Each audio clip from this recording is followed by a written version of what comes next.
Bismillahirrahmanirrahim. Assalamualaikum warahmatullahi wabarakatuh. Bismillah, alhamdulillah. Assalatu wassalamu ala rasulillahi wa ala alihi wa sahbihi wa mawalah. Asyhadu an la ilaha illallah wahdahu la syarika lah. Wa asyhadu anna sayyidana Muhammadan abduhu wa rasuluh. Alladzi la nabiyya ba'dah wa la rasula ba'dah. Hatta yaumal qiyamah. Allahumma salli ala sayyidina Muhammad wa ala ali sayyidina Muhammad.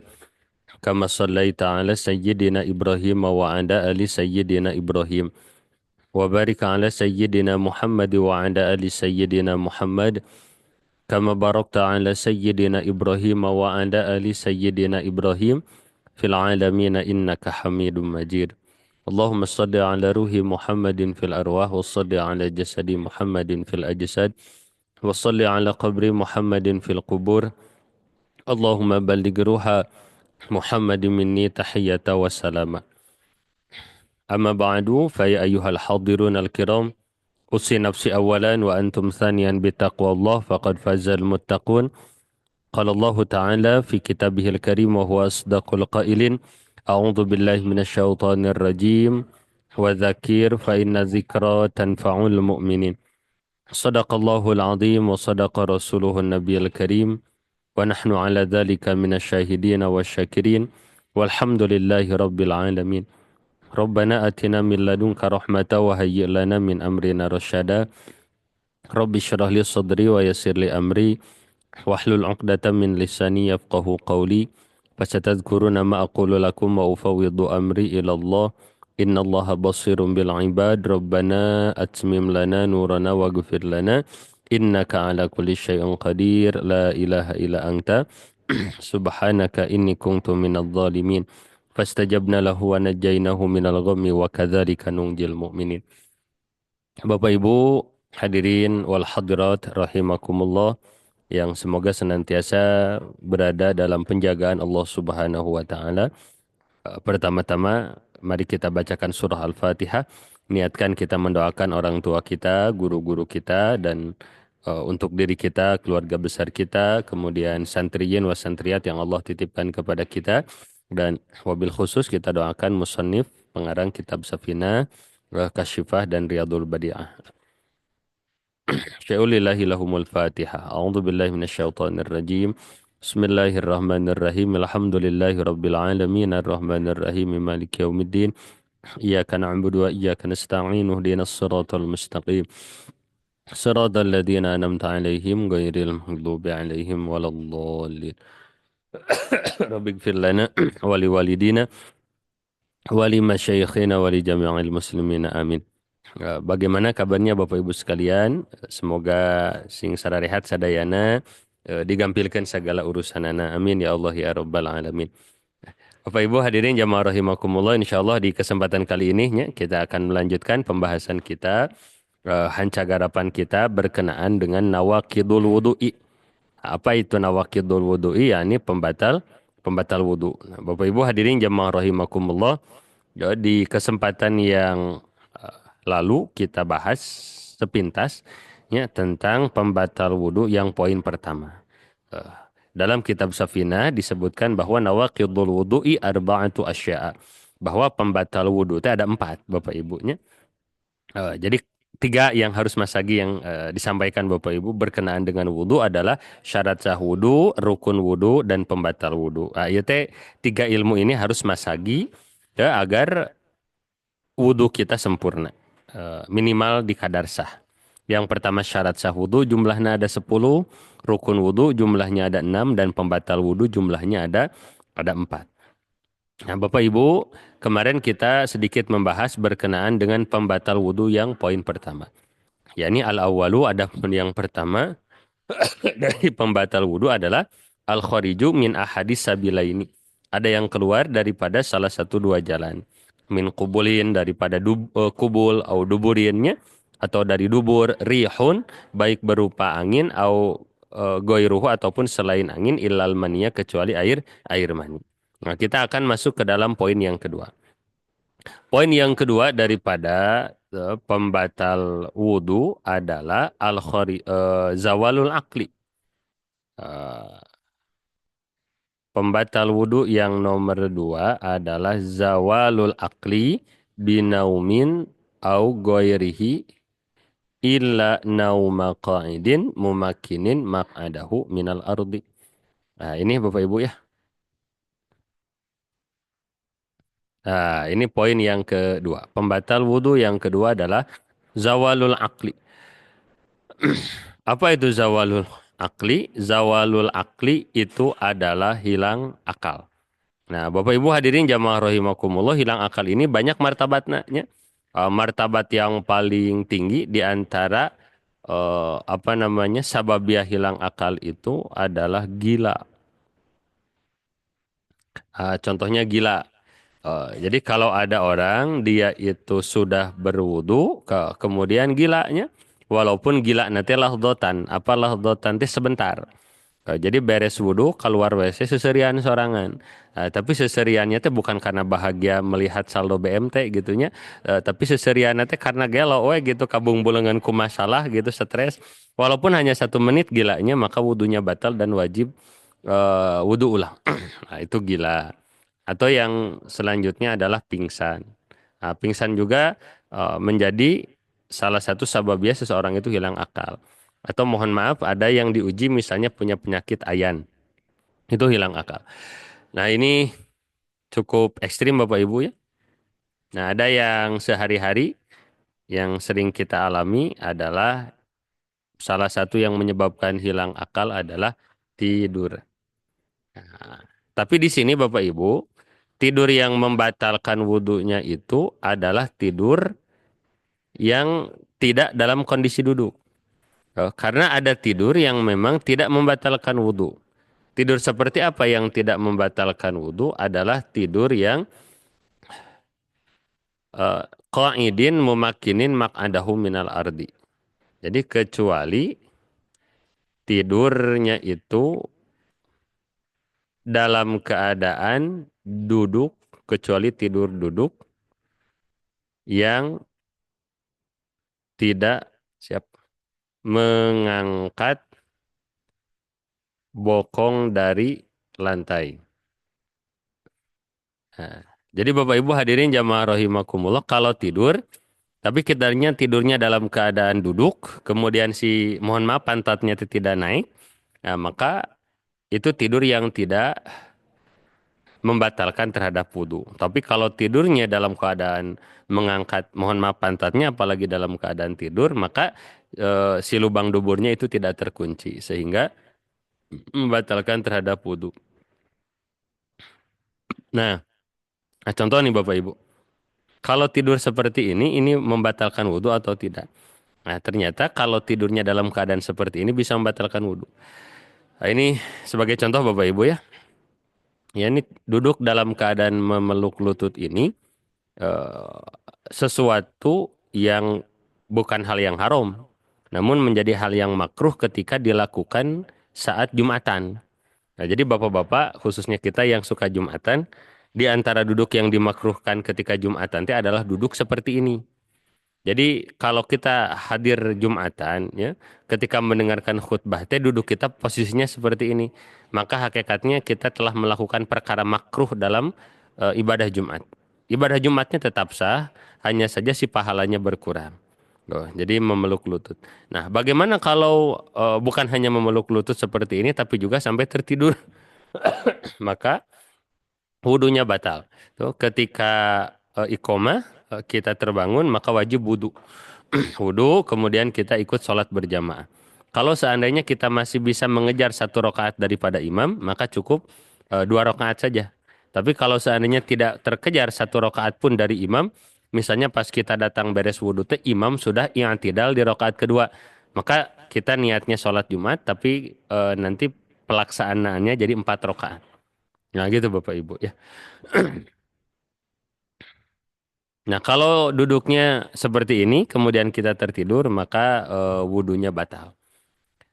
Bagusnya mah Bapak Ibu, kalau dulu waktu diajarkan, ketika kita mau mencoba tidur dalam kondisi duduk, Bagusnya sedikit menyandar ke belakang. Jadi kalau kitanya duduk sambil nyandar ke belakang itu mohon maaf si bokong teh kakunci. Si bokong teh kakunci insya Allah gitu. Nah, itu adalah pembatal wudhu yang nomor dua. Nah, Bapak Ibu hadirin jamaah rahimakumullah, sebelum kita masuk ke poin yang ketiga, izin saya membahas dulu pertanyaan kemarin yang masuk, karena sangat banyak sekali pertanyaan yang berkaitan dengan materi kita.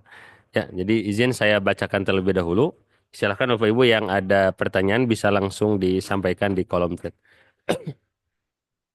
Bismillahirrahmanirrahim. Dari Bu Nurul. Keputihan kan najis, tapi bagaimana yang keluar keputihannya terlalu sering? Misalnya sebelum wudhu sudah dibersihkan, tetapi saat sholat kerasa ada yang keluar. Itu termasuk batal sholatnya, Ustadz? Nah, Bapak Ibu hadirin jamaah rahimakumullah, berarti ini masuknya ke kategori daimul hadas atau bukan? Kemarin sudah diberikan rambu-rambunya. Kalau seandainya keluarnya itu benar-benar tidak ada jeda yang memungkinkan kita untuk sholat dalam keadaan suci, nah maka beliau termasuknya terhadap daimul hadas. Jadi keluar keputihannya misalnya per 5 menit, per 5 menit keluar gitunya. Sehingga, aduh saya kan sholat sekitar 5 menit gitu. Nah, maka kan kalau per 5 menit keluar maka susah untuk nyari waktu tuhronnya suci daripada najisnya. Nah, maka ini yang pertama. Tapi kalau seandainya keluarnya teh kalau beres wudhu, misalnya beres wudhu, keluar keputihan, tapi setelah itu pleng we sejam akan ada suci, nah maka itu belum disebut daimul hadas. Maka baiknya yang mohon maaf yang sering keluar keputihan, maka baiknya ketika beres bersuci istinja itu diganti mohon maaf pembalutnya atau menggunakan tisu saja sehingga ketika sholat ada yang keluar, oh berarti kan batal tuh. Batal, tinggal ke kamar kecil dilihat. Oh ada keputihan dibuang tisunya, kemudian istinja, wudhu lagi, kemudian sholat. Karena kalau misalnya keluarnya hanya kadar sejam sekali atau 2 jam sekali itu belum termasuk terhadap daimul hadas.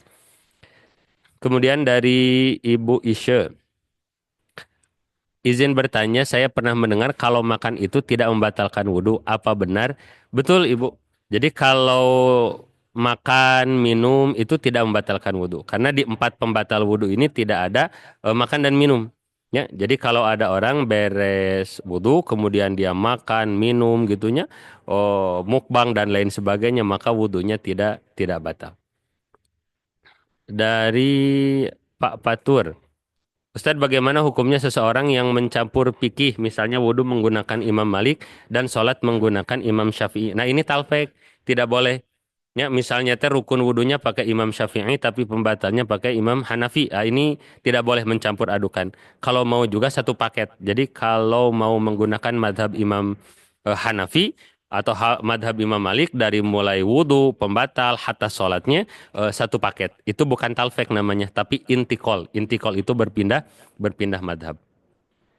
Kemudian selanjutnya dari Pak Jeffrey, izin bertanya bagaimana hukum kalau sudah berwudu terkena najis, seperti tidak sengaja memegang anjing. Bagaimana apakah cukup membersihkan najisnya atau harus mengulang wudu lagi? Ah, termasuk ini seperti makan dan minum. Jadi kalau kita sudah berwudu makan dan minum, maka makan minum tidak membatalkan wudu. Ya, kalaupun di mulutnya ada bekas-bekas makanan, tinggal berkumur dibuang saja, tidak perlu mengulang wudu. Nah, termasuk terkena najis, ya. Misalnya kita beres wudhu jalan ke masjid, tiba-tiba kaki kita menginjak tai kotok gitunya. Walah, ya tai kotok karena apa namanya kaki. Ah, cukup dibasuh saja tai kotoknya, tidak perlu wudhu ulang. Seperti itu. Nah, termasuk ini apalagi hatta memegang anjing gitunya. Ya, itu tidak perlu wudhu ulang. Cukup dihilangkan saja najisnya. Kemudian dari Ibu Dena.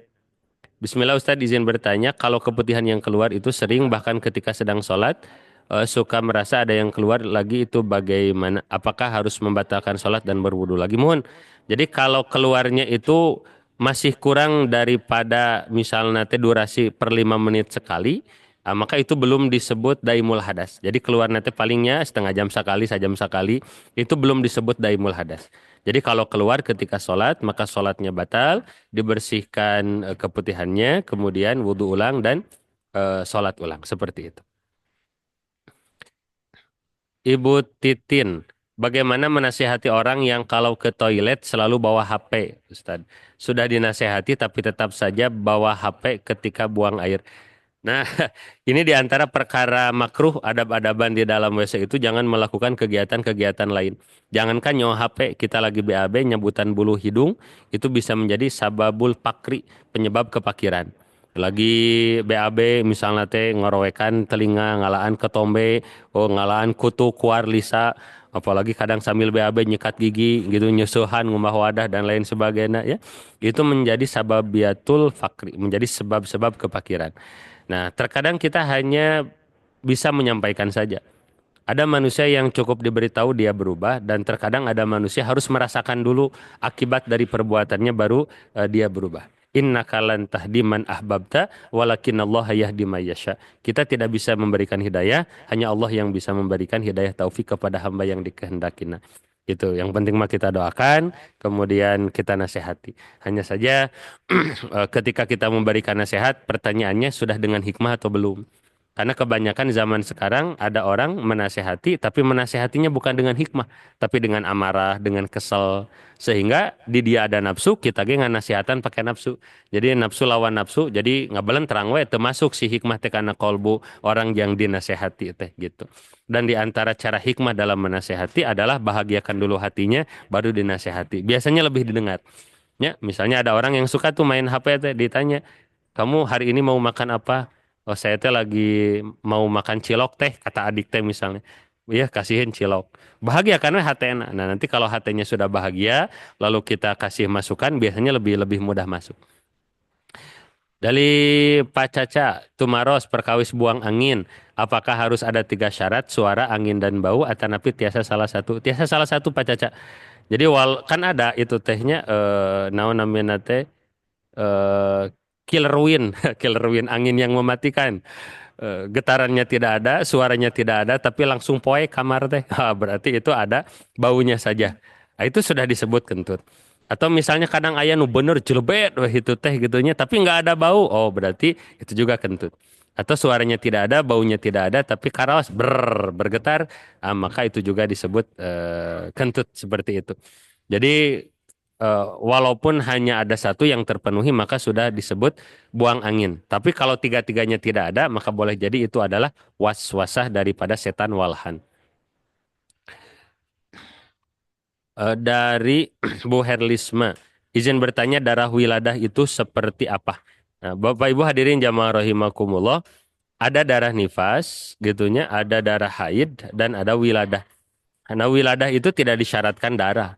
Jadi kalau ada orang dia itu melahirkan kemudian tidak ada nifas, tidak ada darah, tetap wajib mandi. Seperti misalnya mohon maaf ada orang yang melahirkannya itu mohon maaf Bapak Ibu ada yang diuji misalnya itu dikuret.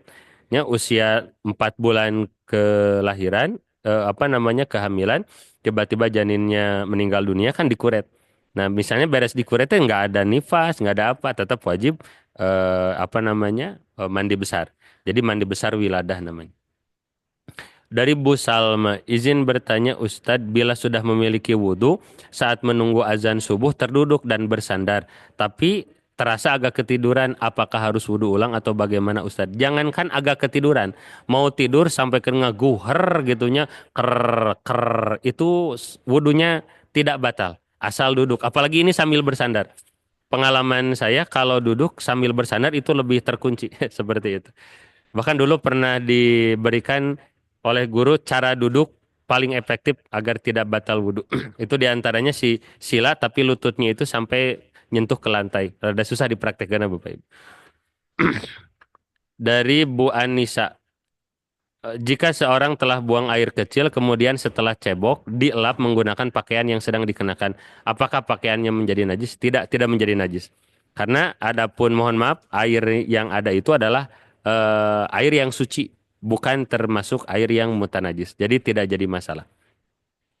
Dari Pak Arif, Assalamualaikum Ustadz, izin saya Arif Hidayatullah dari SMPD TBS Putra izin bertanya, apabila menurut cerita barusan yang Ustadz sampaikan, ketika seorang suami tadi misalkan sudah mandi tapi lupa mengganti celana dalam yang masih ada air maninya. apakah sah atau tidak Ustadz ketika sholat? Nah, tergantung. Ketika di celana dalam itu ada bekas air mani, kalau bekas air maninya air mani murni, maka tidak apa-apa terbawa sholat. Tapi kalau air maninya tercampur dengan air madhi, jadi mohon maaf nih Bapak Ibu, mohon maaf ya, misalnya nih ketika masih dalam keadaan pakai celana dalam, misalnya pakai celana dalam, pakai pakaian, mohon maaf sebelum berjima misalnya dengan pasangannya, bercumbu terlebih dahulu. Nah, terkadang ketika suami istri bercumbu, itu dari kelamin itu keluar ada cairan kental, tapi bukan air mani, karena tidak memancar, tapi hanya menetes. Nah, itu disebutnya air madhi. Nah, misalnya air madinya sudah keluar dan terkena kepada celana dalam. Dan mohon maaf ya, Bapak Ibu lalu lepas pakaian lalu berjima. Nah, setelah berjima misalnya, oh kemudian dipakai lagi celana dalamnya, misalnya seperti itu. Lalu bekas air mani keluar lagi dan mengenai celana dalam. Nah, berarti kan di celana dalam itu ada apa? Ada bekas air mani dan ada bekas air madhi. Nah, maka kalau seperti ini nggak boleh dipakai sholat. Kenapa? Karena air madhi hukumnya adalah najis. Nah, adapun kalau air mani murni maka hukumnya adalah suci seperti itu. Nah,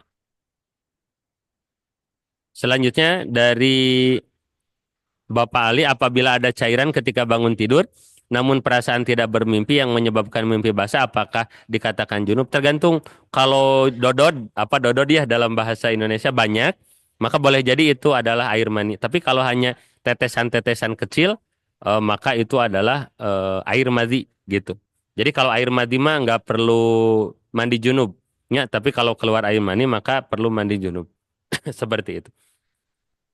Sebelum dilanjutkan ada Pak Caca, resen, mangga Pak Caca tiasa dibantos. Cek, bismillah. Kakak kuping sementara ya. Kakuping Bang Resa, mangga. Lumaros, bismillah. Menyambung tadi bahasan yang kedua ya, pembatalan wudhu ya. Tidur ya. Iya, bahwa kalau tadi yang saya lihat di share itu duduk langsung. Tapi kalau misalnya pakai kursi, kalau Mohon. pakai kursi atau selain pokoknya tidak nempel fil ardi di bumi, nah, itu boleh tidak atau misalnya membatalkan wudhu dan sebagainya. Terus kalau Siap. misalkan tadi bahasannya sambil nyandar, jadi boleh ya sambil duduk sambil nyandar. Mohon. Itu pertanyaan yang kedua sepakat. Mohon. Siap. Assalamualaikum. Assalamualaikum warahmatullahi wabarakatuh. Tunuhun. Nah, Bapak Ibu hadirin jamaah rahimakumullah, mumakkinin maq'adahu minal ardi itu bisa didefinisikan di atas lantai atau di atas tempat duduk.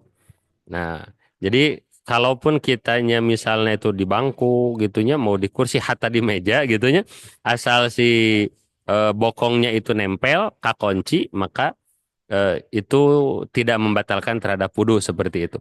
Dan yang kedua, bagaimana dengan bersandar? Saur pun guru mah justru dengan bersandar lebih pakem karena rem nate.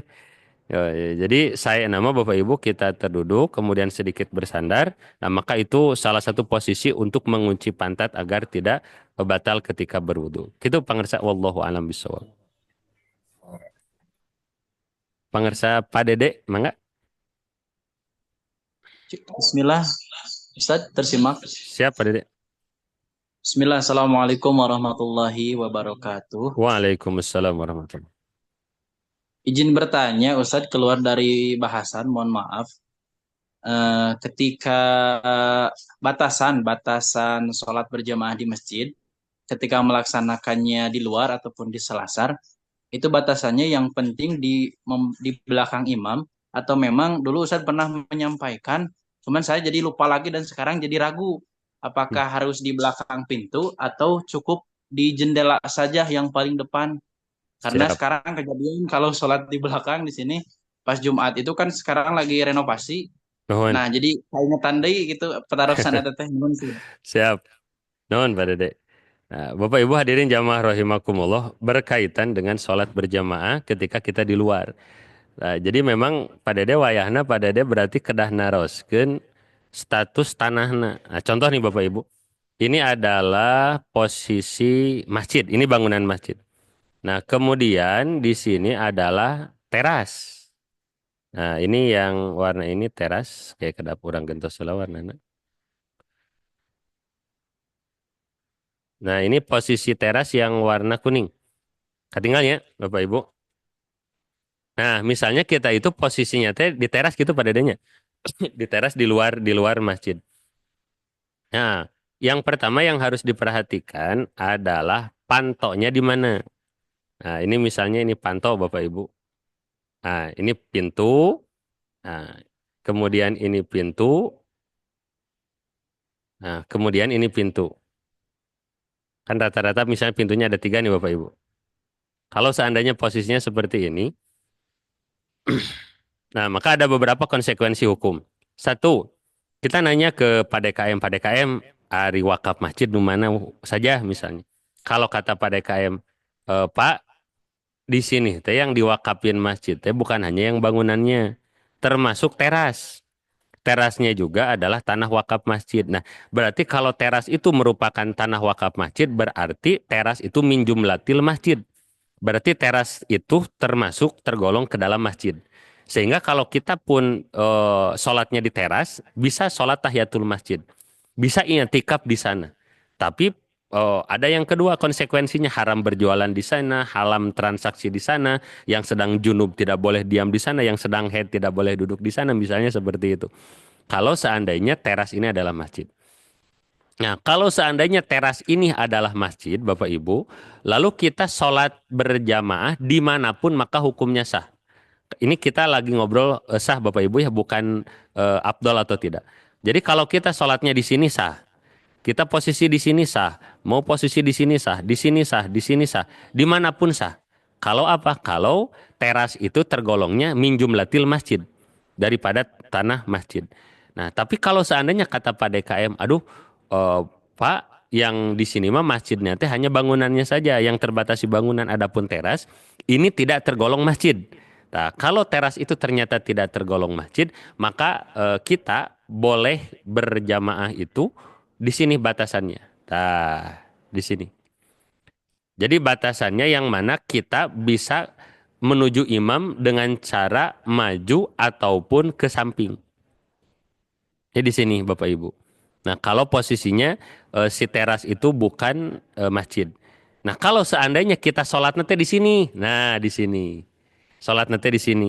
Berarti kan kita kalau mau ke imam harus mundur. Nah, kalau seperti ini tidak sah berjamaah kita. Seperti itu Bapak Ibu ya. Nah, jadi bagusnya mah kalau masjid itu sebetulnya mah si pantau nanti di sini tak bagus nama di ujung iya Bapak Ibu. Nah, jadi kalaupun ada jamaah sholatnya di sini itu masih bisa nyambung ke imam. Nah, bagaimana misalnya teh ada masjid itu yang di sini ininya teh pintu nate. Nah, berarti kan yang di sini tidak sah. Nah, ada juga saya pernah melihat model masjid di sebelah sininya itu ada jendela tapi jendela nanti sampai bawah. Jadi kalau ada jamaah yang membludak gitunya, jendela nanti dibuka. Nah, bisa jadi seperti itu. Nah, ala kulihal Bapak Ibu, berkaitan dengan sholat berjamaah di luar, kita nyambung tidaknya ke imam. Satu, pertanyakan ini masuknya teras itu bagian dari masjid atau bukan. Kemudian yang kedua, kalau bagian dari masjid, maka mau di depan ini hukumnya sah. Asal tidak melebihi imamnya. Ya. Kemudian yang kedua, kalau seandainya teras ini bukan masjid, maka posisi kita maksimal di sini. Maksimal di sini. Nah, jadi kalau mau berjamaah paling ke sini gitu. Tah, terus ka dieu. Nah, ini yang sah. Kalau ada yang sholat berjamaahnya teh posisi di sini, nah posisinya di sini, maka yang sholatnya di sini posisinya kayak kedap.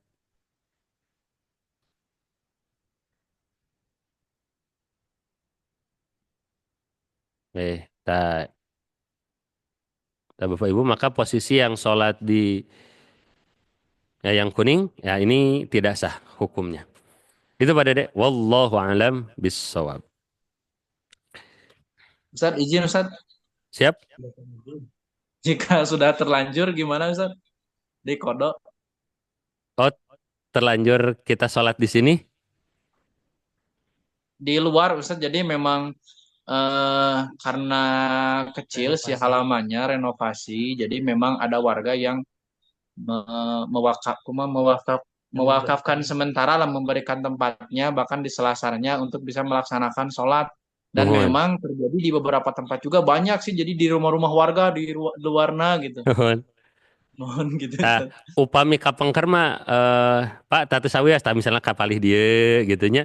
Tah atau napi dugikeun ka panjang ka palih dia tah tesawias-wias gitu. Salami kan upami di sini mah masih bisa nyambung ke imam.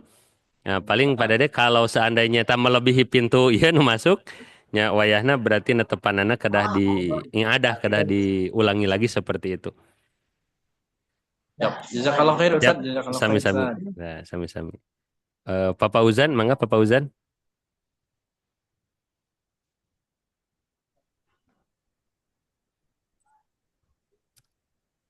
Assalamualaikum warahmatullahi wabarakatuh. Siap, Papa Uzan, mangga. Waalaikumsalam warahmatullahi. Izin bertanya Ustaz, tapi di luar dari tema tentang wudhu ya, tentang Siap, pembatal wudhu, it's okay. mangga. Mugia tiasa kawaler, mangga. Mohon Pak, konten ya Abi sering ninggalan gitu kan ya kasus di Masjid Eko Pesantren Rahmatan Lil Alamin gitu.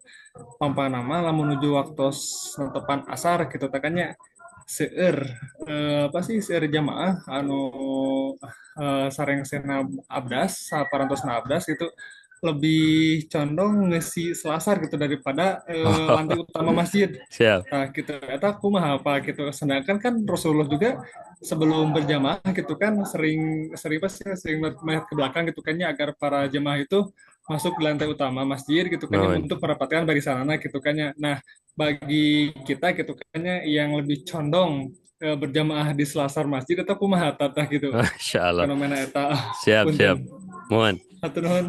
Siap. Bapak Ibu hadirin Assalamualaikum jamaah warahmatullahi wabarakatuh. rahimakumullah. Wassalamualaikum warahmatullahi wabarakatuh.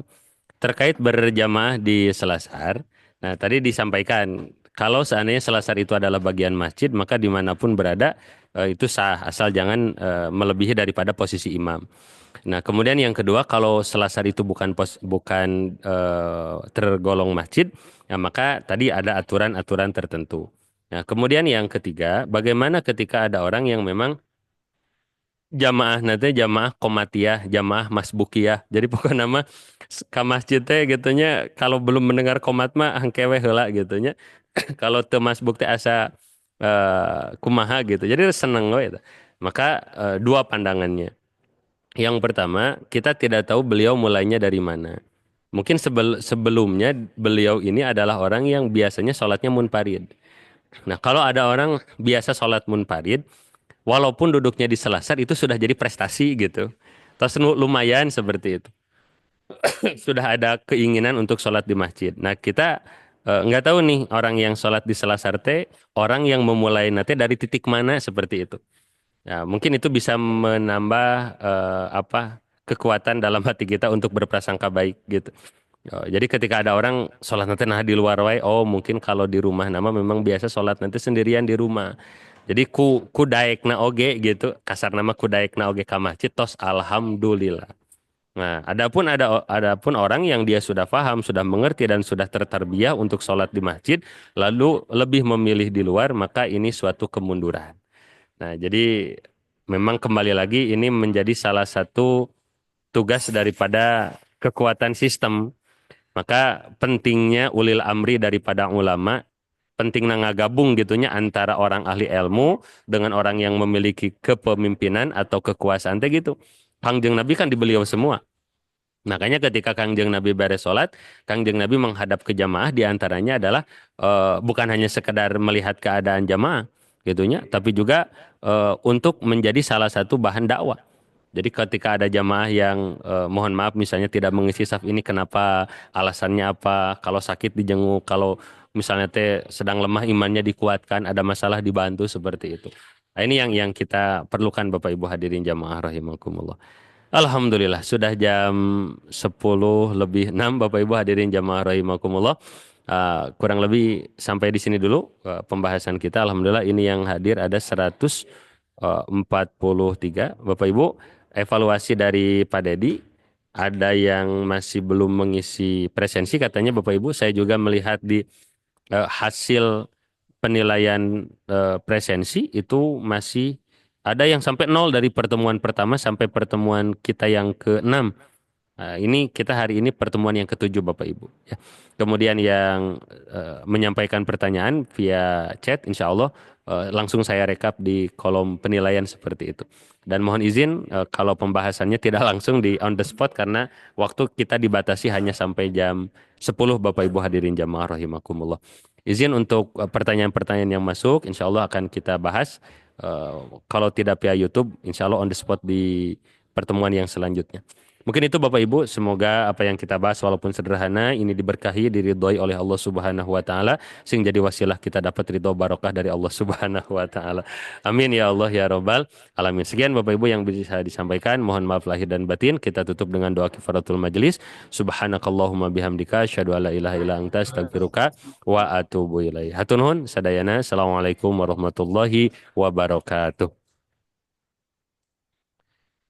Silakan Bapak Ibu yang belum ngisi presensi boleh diisi dulu presensinya.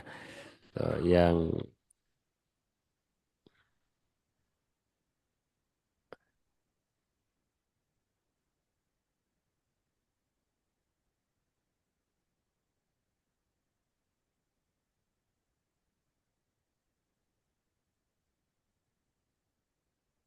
enggak Bapak Ibu yang belum mengisi presensi diisi dulu, yang belum naon namanya teh screenshot di screenshot dulu. Mangga mangga Bapak Ibu mangga. Hatur nuhun sadayana hatur nuhun entos ngarencangan nuhun nuhun jazakumullah khair.